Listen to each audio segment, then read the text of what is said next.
네, 안녕하십니까. 정인태 저자의 자폐증은 없다 시간입니다. 네, 정인태입니다. 네, 이 책을 가지고 설명을 드리고 있어요. 이 책은 자폐증은 없다라는 책입니다. 자폐증은 없다. 네, 저자 정인태입니다. 제가 집필한 책이고요. 네, 자폐증에 대해서 여러 학자들의 의견들을 제가 설명을 드리고 있어요. 좀 말씀을 좀 드려볼게요. 자, 변화에 대한 저항인데, 이번에는 변화에 대한 저항. 그 자폐성 장애 아동들의 특성으로 우리가 언어 장애가 있다, 이런 말씀을 드렸는데, 그다음 변화에 대한 저항인데요. 자폐증 유아는 자기가 알고 있거나 자기가 늘 해오던 것만을 되풀이하거나 유지하려고 하는 경우가 많다. 이에 대한 내용은 다음과 같다. 일정하고 한정된 놀이 활동을 하려고 하며, 특정한 물건에 강렬한 애착을 느껴서 그것이 없으면 울고불고 야단을 한다. 이런 내용이 있어요. 이건 뭐냐 하면은 뇌세포들 간의 상호작용, 뇌세포들이 상호작용하면서 인간의 정신이 만들어지는 거예요. 그래서 우리가 생각을 한다든지 이 생각을 가지고 행동을 하게 되는 거죠. 그러니까 생각과 행동은 다 뇌세포들 간의 상호작용으로 만들어지는 거예요. 그런데 뇌세포들 간의 상호작용이 이것이 굉장히 다양해야지 다양한 생각을 할 수 있고 다양한 행동을 할 수가 있고 다양한 언어 활동을 할 수가 있는 거예요. 다시 말씀드릴게요. 사람의 언어, 이 말은 뭐예요? 이 말은 생각의 표현이죠. 행동도 생각의 표현입니다. 그렇죠? 이 생각이라는 건 뭐예요? 생각은 뇌세포들 간의 상호작용의 결과예요.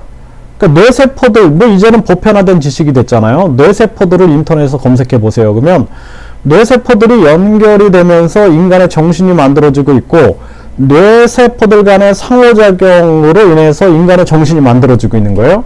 그런데 뇌세포들 간의 상호작용이 늘상 똑같다. 그러면 똑같은 정신활동만 하는 거예요. 저도 이제 나이가 들었지만 특히 이제 저처럼 이렇게 나이가 들고 이런 사람들이 보면 고집이 굉장히 센 경우가 있어요. 공부를 안 해서 그래, 공부를. 저부터도 그렇습니다. 저부터도 매일 공부하려고 노력을 하거든요. 그래서 왜냐하면은 내 생각에만 빠져 있으면은 어때요? 매일 똑같은 생각, 똑같은 말, 똑같은 행동밖에 못 하는 겁니다. 그래서 우리가 책을 읽고 그리고 다른 사람 말을 들어야 돼요. 계속 강의를 들어야 됩니다. 강의를 듣고 책을 읽고 이런 걸 해야 돼요. 이게 바로 공부예요. 제가 말씀드리는. 그러면은 어떻게 돼요? 생각의 변화가 일어나는 거죠. 생각의 변화. 우리가 영화를 본다든지 드라마를 보면은 이거 뭔가 깨닫고 생각의 변화가 일어나야지 그게 전문 정신인 거예요. 그래서 나이가 많이 드셨는데 100세가 되셨는데도 불구하고 생각이 유연하신 분들이 있어요. 근데 한 40대, 30대밖에 안 됐는데 생각이 아주 그냥 굳어있는 사람들이 있습니다. 이게 뭐냐면 뇌세포들 간의 상호작용의 범위와 그리고 이 상호작용의 어떤 그 형태가 고정적으로 반복되는 거예요. 그래서 자폐증은 없다라는 책의 중심 내용은 뭐예요? 자폐증 스스로 닫은 병 아니다라는 거죠. 이거는 발달장애인데 발달지연이 된 거예요. 그런데 뇌세포들 간의 상호작용이 범위가 좁으니까 어때요? 이 아이들의 한정된 놀이가 나타나는 겁니다.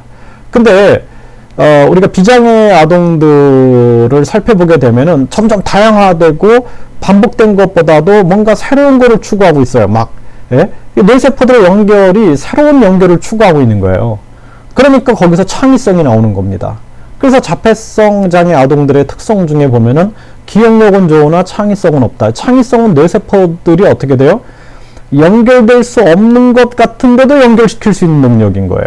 네. 그래서 우리가 심영래 씨가 이렇게 안 좋은 소식도 많이 들었는데, 그 신지식인 심영래가 영화를 전공하지 않았지만 우레메라는 그 영화를 만들고 감독으로서 아주 당시에는 제가 어렸을 때는 그 우레메를 보고 싶어서 그 극장에 가고 싶은 게 아주 로망이었단 말이에요. 예.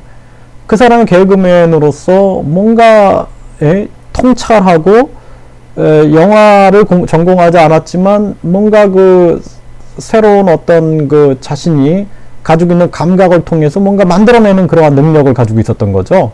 이런 것처럼 절대 할 수 없을 것 같은데 그걸 해낼 수 있는 것이 바로 창의성이고 상상력인데 이런 것들이 굉장히 부족한 거예요. 해법은 어떻게 돼요? 해법은 뇌세포들 간의 상호작용의 범위를 넓혀주면은 생각이 다양해지고 행동과 언어가 다양해지는 거예요. 이 근본 원리를 해결하지 못한 채 자폐증을 치료한다? 이 말이 안 되는 거죠. 그쵸? 제가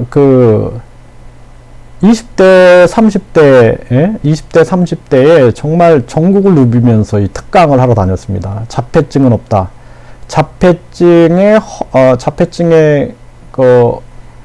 허구와 진실 그리고 과학적 해석. 자폐증의 허구와 진실 그리고 과학적 해석.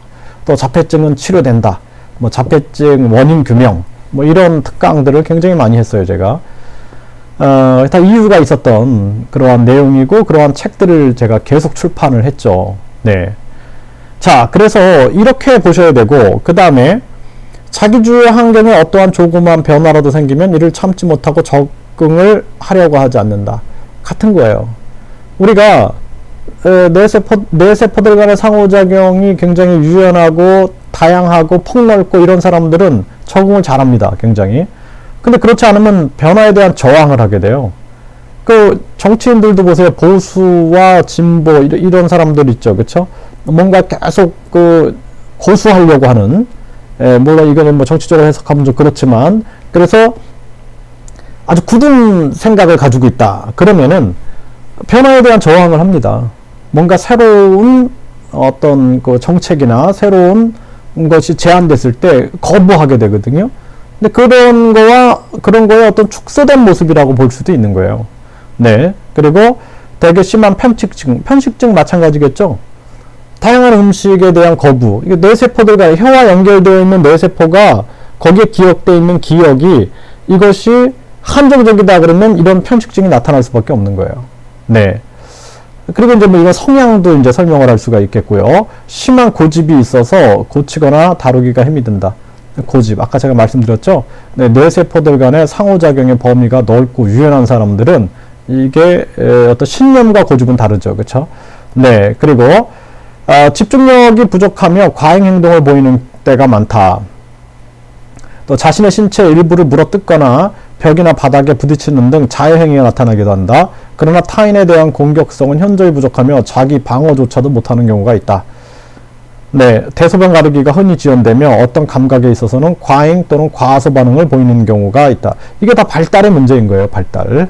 네, 자폐증 유아들은 대개가 발달에 불규칙하며 반복적인 운동을 되풀이하는 경우가 많이 나타난다. 자폐증 유아들은 주위로부터 여러 자극 중 한두 가지 자극에만 협소하게 반응을 보이는 경향이 있다.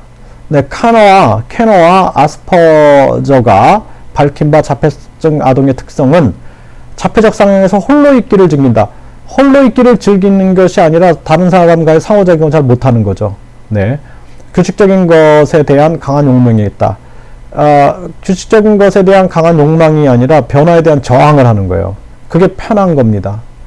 그래서 우리도 그 변화를 자꾸 거부하다 보면은 정말 고착될 수 있어요. 사람도. 성인들도 그래요. 네, 뛰어난 어느 한 능력의 섬을 가지고 있다. 이거는 이제 다 그런 건 아니고요. 우리가 서번트 장애라든지 다 같은 자폐성의 특성을 나타나는데 어떤 특정 부분에 대한 재능을 보여주는 건데 그것이 창의적인 건 아니에요. 기억적인 측면입니다. 이것도 하나의 고정된 뇌 활동을 전개하다 보니까 그 활동에만 반복적으로 빠지다 보니까 그거는 굉장히 뛰어난 능력을 보여주는 그러한 모습이 나타나는 거죠. 네, 자폐증은 없다라는 이 내용을 가지고 제가 설명을 드렸고요.